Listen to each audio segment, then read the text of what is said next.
Die letzten Anpassungsarbeiten auf dem Weg zum Lackierer. Ich heiße euch herzlich willkommen zum Teil 2 zu Wir bauen eine 30 PS Vespa. Und falls du noch gar nicht eingeschaltet hast, du bist auf dem Kanal der Blechgefährten gelandet und wir haben ein neues Projekt. Und zwar ist das eine Vespa Super aus dem Baujahr 1965, im Prinzip die gleiche Form wie eine Vespa Sprint.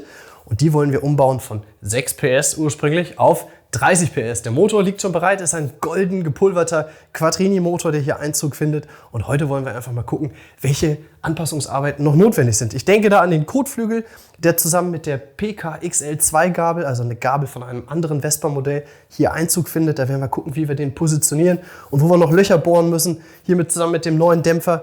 Wir werden die Trittleisten noch mal anpassen. Die müssen richtig schön gebogen sein, dass wir das nicht machen, wenn die Vespa lackiert ist. Wir werden gucken, wie wir diesen Batteriehalter hier montieren. Wir wollen ja nämlich umbauen auf Gleichspannungselektronik. Dafür brauchen wir hier diese geniale Zange. Mal gucken, was wir damit machen. Und ganz, ganz spannend, wir werden Ohrenstäbchen, Q-Tips werden wir in diesem Video verwenden.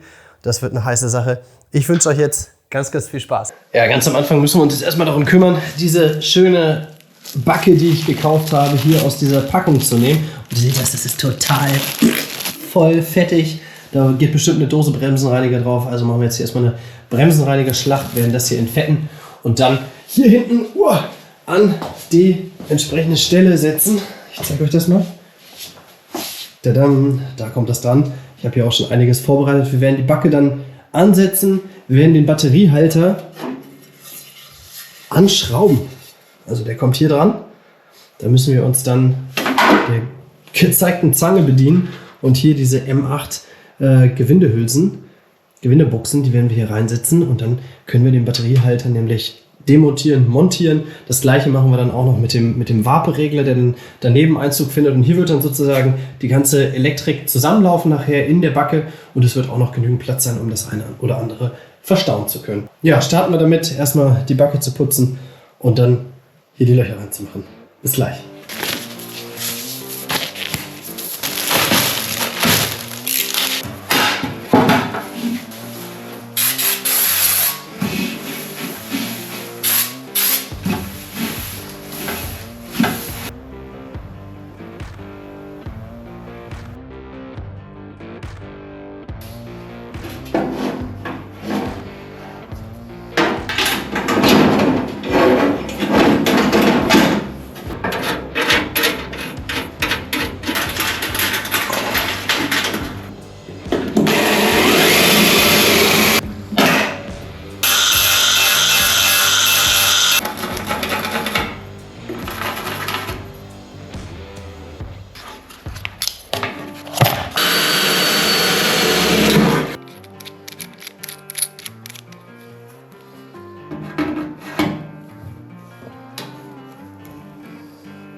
So, Batteriehalter und Spannungsregler oder Regler von der Vape sind dran. Ich habe dazu, wie gesagt, diese spezielle Zange hier genutzt, die ich am Anfang vorgestellt habe. Ich weiß nicht, ob man es direkt gesehen hat. Seht ihr das? Wenn ich die Zange aufmache, dann kommt dieser Gewindestift oben, der immer passend zu der Mutter sein muss oder zu der Hülse sein muss, der kommt raus. Und wenn ich jetzt drücke, zieht er sich rein. Jetzt muss ich mir vorher hier diese Mutter draufschrauben. Und das Prinzip ist jetzt folgendes, dass wenn ich das durch das Loch drücke, Achtung, ich zeige euch das jetzt mal, dann staucht sich diese, habt ihr gesehen? Staucht sich diese Hülse und zieht sich in der Bohrung fest. Und dann habe ich im Prinzip ein Gewinde, was in meinem Blech steckt. Natürlich guckt das hinten raus, ja, das ist so ein bisschen der Nachteil davon, aber ich kann dann hier meine Schraube durchsetzen und habe dann hier, wie gesagt, den Halter hier professionell mit den verschiedensten Schrauben, die ich gefunden habe, eben gerade mal vormontiert. Und jetzt geht es daran, die Trittleisten anzupassen und dann widmen wir uns dem schwierigsten Teil vorne, dem Kotflügel.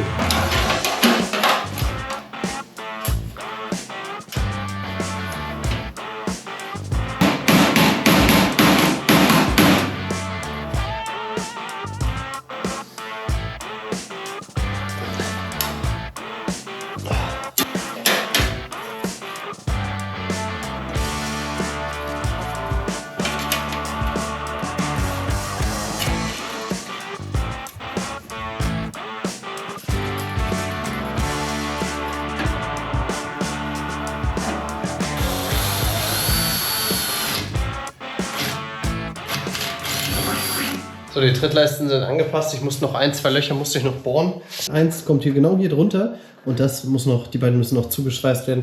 Das machen wir dann aber in dem Atemzug, wenn die Löcher vom Kotflügel zugeschweißt werden müssen. Und beim Kotflügel sieht das jetzt folgendermaßen aus. Ich habe jetzt hier in dieser Vespa Super eine PK XL2 Gabel dran. Und zwar eine neue gekaufte PK XL2 Gabel.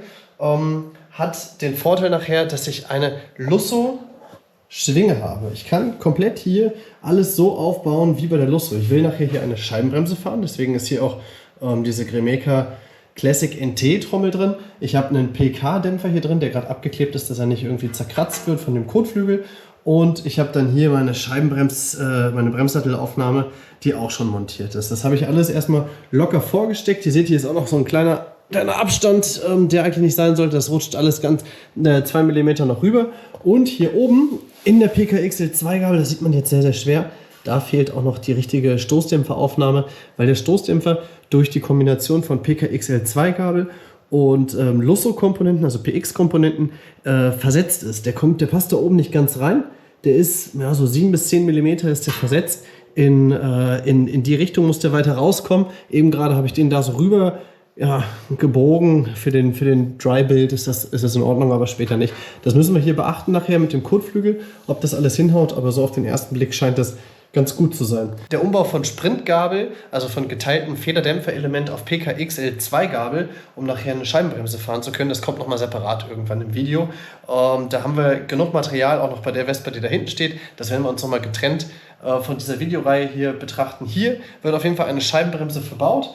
Die Sprintgabel fliegt raus und wir müssen jetzt dafür sorgen, dass dieser Kotflügel in der richtigen Position montiert wird. Wir haben dafür 3 Löcher oben in der PK XL2 Gabel, die war aber, glaube ich, vielleicht können wir 2 davon nutzen, 3 auf keinen Fall. Auf jeden Fall passt das Lochbild nicht von der Gabel zum Kotflügel. Und das Schwierige hierbei ist jetzt, wir müssen den sowohl in der Richtung ausrichten, ne, dass der jetzt nicht irgendwie hinten gegensteht. Wir müssen den von vorne ausrichten, dass der mittig steht und nicht kippt. Das heißt, der muss irgendwo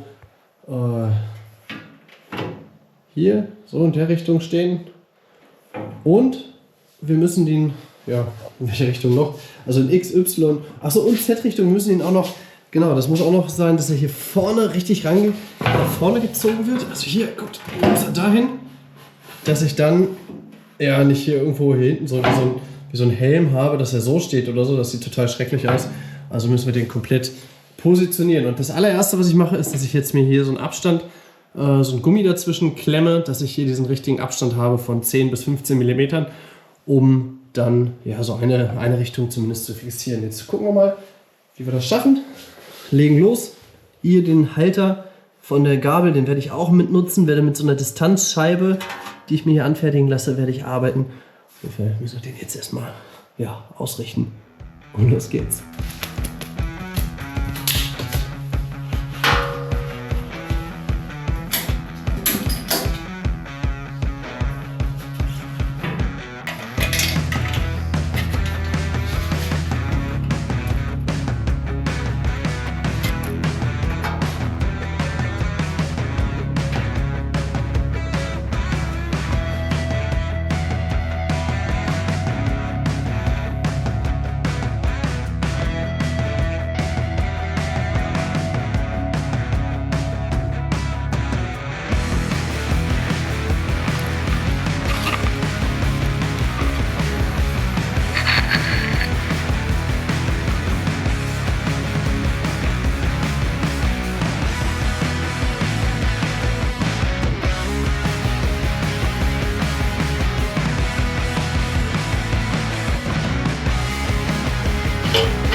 So, die letzten Arbeiten sind vollbracht, der Kotflügel ist montiert, Trittleisten sind angepasst, Batteriehalter ist angeschraubt und auch der Regler der Warpe ist fest. Ich werde euch jetzt mal zeigen, wie ich das mit dem Kotflügel jetzt vorzeitig gelöst habe und wie wir den in Position gebracht haben.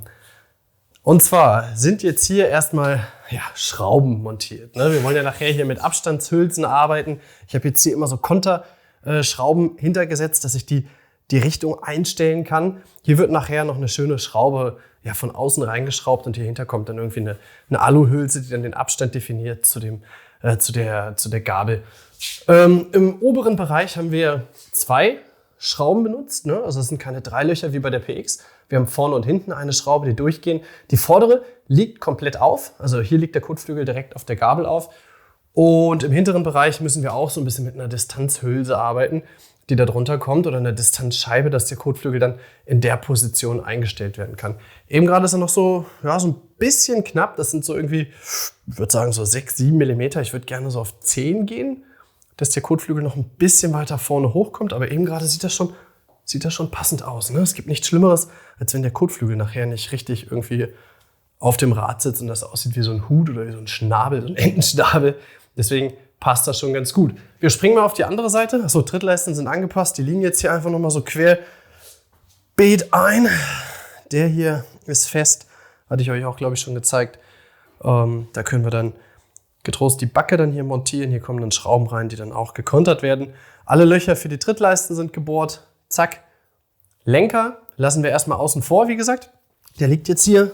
Und beim Lenker müssen wir noch wahrscheinlich so aus Erfahrung von der Conversion damals hier die Öffnung für den Tacho anpassen. Da kommt ein Digitaltacho rein und auch, ganz wichtig, die Bremsaufnahme. Das wird nochmal spannend, wenn wir uns um die Bremse kümmern.